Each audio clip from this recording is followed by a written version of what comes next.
Hello, this is Raven from D.3.S Raven, and unfortunately I did forget my deck, so I thought this little Yu-Gi-Oh hack would, you know, cheer you up or whatever. As you can see, we have a couple ramen noodle over here. Now, the easiest way to do this is to look for the barcode. Just like that, you should get it for whatever price. Now let's go ahead and open this.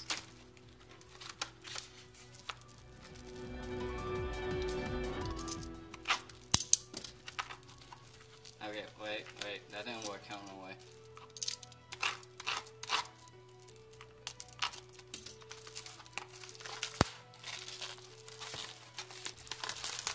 Oh yeah, and also, that's normal. Just, don't worry. And, here we go. We got a Ring Goat, Quivering Eyes, it's banned now though.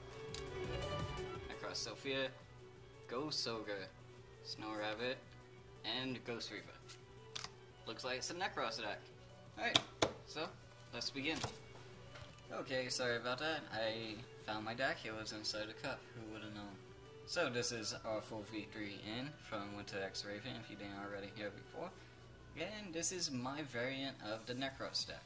It is, I will admit that it is difficult to run, but as soon as you get your plays going, you can pretty much lock them down and win.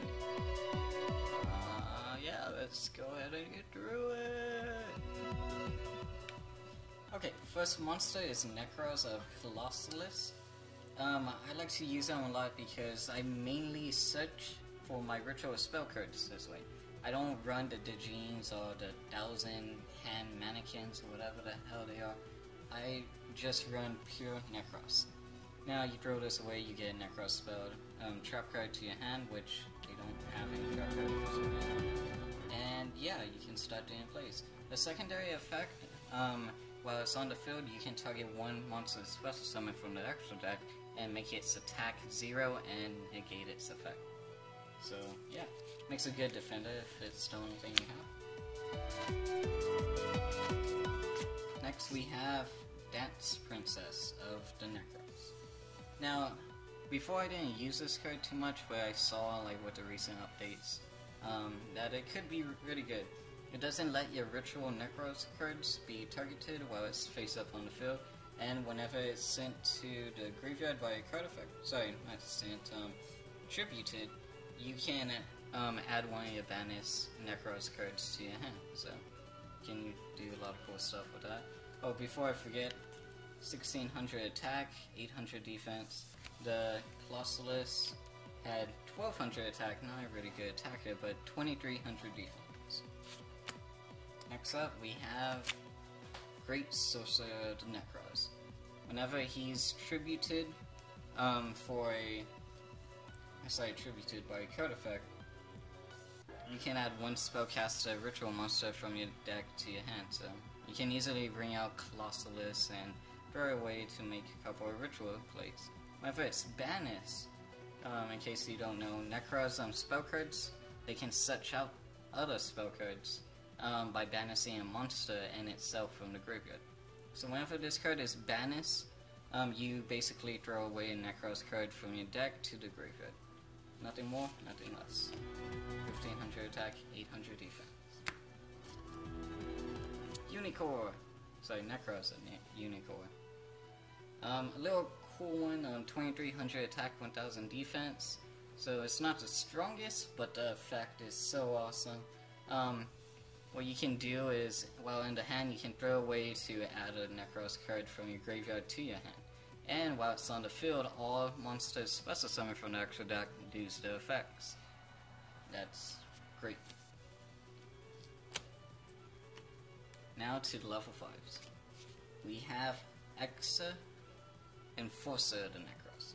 Whenever it's tributed by a card effect, you add one Dragon Ritual to your hand from your deck. Whenever it's banished, you special summon a Nekroz monster that is already banished, besides it.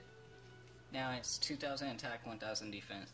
Makes for a really good tribute fodder for getting like Decisive to your hand or Catastor. And even if you can't do that, still 2000 attack. Not too bad. Now, Nekroz of Catastor. What this one does is, while on the field, you can, all Nekroz monsters that battle opponent's monster special summon from the extra deck is automatically destroyed at the start of the damage step. Basically, construct before all of your Nekroz cards. 2200 attack, 1200 defense. It's semi not easy to get over using normal summon or any other way. Nekroz of Brionic.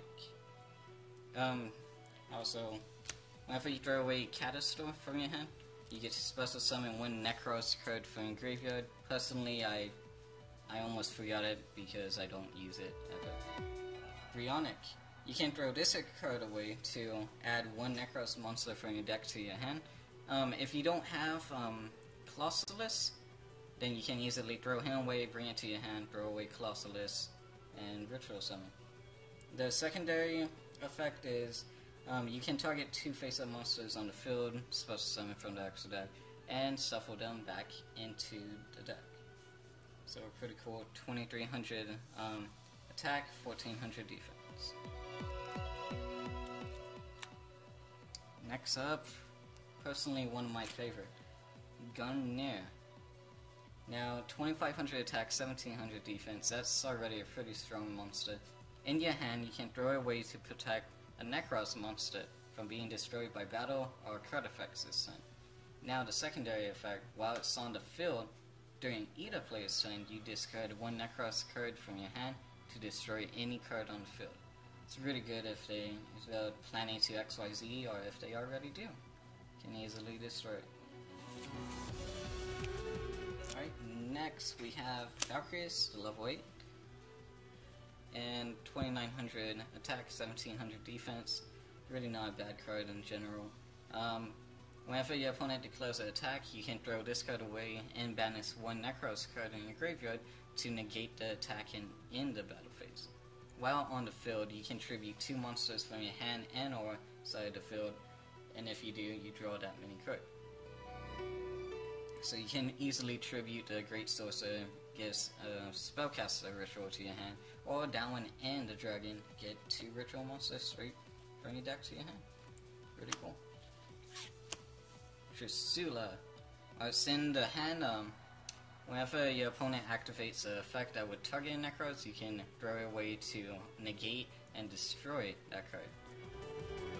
So, yeah. 2700 attack, 2000 defense. Secondary effect, whenever it's ritual summon, you can banish 3 of your opponent's card. 1 from the hand, I believe it is random. 1 from the graveyard you choose, and 1 from the field you also choose. Final monster. Nekroz of Decisive Armor. 3300 attack, 2300 defense. The main beater, and just a really crazy card. Now, you can throw it away to target 1 Nekroz card. It gains 1000 attack and defense. Or, you can ritual summon this, and once per turn, destroy 1 face-down card your opponent controls. Now, before I go into the spells, I want to get one little thing straight about a couple of cards. This is the reason why it's not the easiest deck to run. These 4 cards cannot be used, cannot be ritual summoned by using a level 7, 8, 9, or 10, which means you have to use 2 or more monsters to bring them out. That's a really big downfall if you're trying to run it really speedy, but I do have a spell card that lets me get over it. Let's go ahead and see. Now the spells. I don't know if you heard me correctly, but I did say there's one way to get over the summoning requirements of the of 4, I believe, ritual monsters of Nekroz. Here it is. A legendary Ocean. It counts as Yumi, which is all water monsters gain 200 attack and defense, so you can make it a little bit stronger. But the other effect is reduce the level of all water monsters in both player hands by 1. So now Gungnir is a 6, you don't need a level 7 to bring it out. Decisive is now a 9. You can use a Decisive to bring out a Decisive. And originally, without this field spell being on the field, you would need to get 2 or more monsters who equal to 7 and 10. Now this speeds up the deck a lot, and yeah, now you can just bring them out faster. Preparation and the Rites, a lovely card. Too bad it's limited. You add 1 level 7 or lower ritual monster from your deck to your hand. If you have a ritual spell card in your graveyard, you can add that to your hand as well. Just nothing more needs to be said about this card. Awesome card. Nekroz Cycle. Not a big ritual Nekroz card, but it's pretty good for banishing whenever you don't have another ritual and so on and so forth. You can ritual summon any Nekroz card from your hand or your graveyard, so that's a really big plus, unless you don't have nothing in the graveyard. You must tribute from your hand or field the monsters whose level is exactly the level of the monster trying to be ritual summoned. I'm going to tell you this now so I don't have to waste time explaining it later. All Nekroz ritual spells, they require you to do the exact number of the ritual monster you're trying to bring out. Next up, Moray of Greed. Shuffle 2 water monsters from your hand into deck and draw 3. Just, yeah, that's a good dropout. Nekroz Mirror, another Nekroz ritual spell. You can use it to ritual summon any Nekroz monster. You can tribute from your hand, field, or banish from your graveyard. But if you use the banishing effect, you can only be Nekroz cards to bring out any Nekroz ritual monster whose level is exactly the amount of, exactly equal to the amount of monsters tributed in order to ritual summon it. Nekroz Kaleidoscope. I love this card so much because if you chain it with the field spell, you can make Gungnir into a 6. You can have like Clausolas, 2 of them. You can use this and throw away like level 10 from your extra deck to bring out those 3 monsters. Now, if you don't know what I'm talking about, this card is used to throw away any card from the extra deck, say at level 12. Then you can ritual summon those monsters by just... you throw away first, and then you special summon ritual monsters whose levels equal to the monster being thrown away. So if you throw away, say, 5-headed dragon, level 12, you can bring out, even without the field, Catastor, and I believe Gungnir. 7 plus 5, that's 12. So you get 2 awesome monsters. And for the final part of the spells, these cards, while in the graveyard and you control no monsters, you can banish one of them along with 1 Nekroz monster to bring out any Nekroz ritual spell from your deck to your hand. Okay, now for the traps.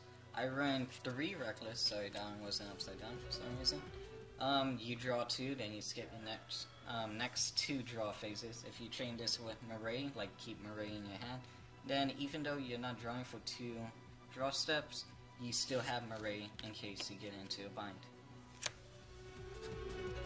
2 Stormy Mirror Forces, just because, like, totes.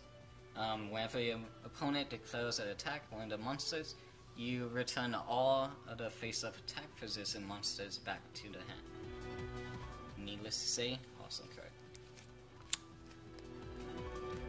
Aquamirror Cycle. You shuffle 1 water monster you control back into the deck to add 2 water monsters from your graveyard to your hand. So if you threw away the Decisive and Clausolas, you can return, say, a Great Sorcerer to get those 2 back to your hand. Forbidden Apocrypha. Hard name to say. The way that I run Nekroz is it's a hardcore lockdown deck, so I tried locking them down from the extra deck. this card helps because if they bring out 2 XYZ monsters, 2 Synchros, or 2 Fusions, you activate this, then they have to send all of what they have, 2 or more of the Claw type, like Fusion, to the graveyard. The only problem is they must control 2 or more Fusion, Synchro, or XYZ monsters. And helps to lock them down for a moment. This is a main lockdown, a trap card. It's called Grisaille Prison. Don't hate me. Basically, if you control a face-up monster that would tribute, ritual, or fusing summon, until the end of your opponent's next turn, neither player can Synchro or XYZ summon. Synchro and XYZ monsters cannot attack, also the effects are negated. That is just an awesome way to lock down your opponent, especially New York. Yeah, that's it for the traps. Now to the extra deck. Yay. Okay, now for the extra deck, I'm not actually gonna go through each monster that I have in there. Just the ones that are actually plausible to use in this deck. The rest are just there to throw away with Kaleidoscope. Okay, so we have Silent on the Arc, which is a generic rank 4. It's a water, so it gains the effect from Yumi or that legendary ocean. And it requires 2 level 4. You detach 2 XYZ materials from this card, target 1 special summon monster your opponent's control and face up attack position, attach it to this card as a XYZ material. Once per turn, you can detach a XYZ material and this card cannot be destroyed. Well, only for that moment, not for the full time. Vylon Disigma. 3 level 4 monsters, a little bit higher, but once per turn you can detach 1 XYZ material from this card, target 1 face-up attack position, effect monster the opponent controls, equip that card to this card. At the start of the damage step, if this card would battle a monster whose attribute is the same card as the card equipped by this effect, destroy that monster. So yeah, if you can get a hold of New York, all fire monsters basically die whenever they attack you or whenever you attack them. Castel, 2 level 4s, you detach 1 XYZ material from this card, target 1 face-up card on the field, change it to face-down position, or you can detach 2, shuffle 1 card into the deck. Sorry, 1 face-up card. You have Daigusto Falcos, level 4, 5s, level 4 for like Unicorn, this one for Catastor, Brionic, level 6, 7, so yeah, just pretty so you get the idea of this, 8, 9, for some reason 8 again, I don't know why I did it like that, 9, 10, 11, 12. So, yeah, that's the extra deck. Most of it is not used. Hope you enjoyed it. Okay, that was my Nekroz deck. Hope you enjoyed. Do keep in mind if you ever plan on building this, some of the cards are not really cheap, and it is a difficult deck to run if you run my variant. Not necessarily saying it's bad. You get the combos, you win the game. Simple as that. And it's a ritual deck, so you can run every ritual deck. Before I go, I want to show you something. Look at that sleeve. Yeah. We can win all out for this deck. Okay, bye, good night.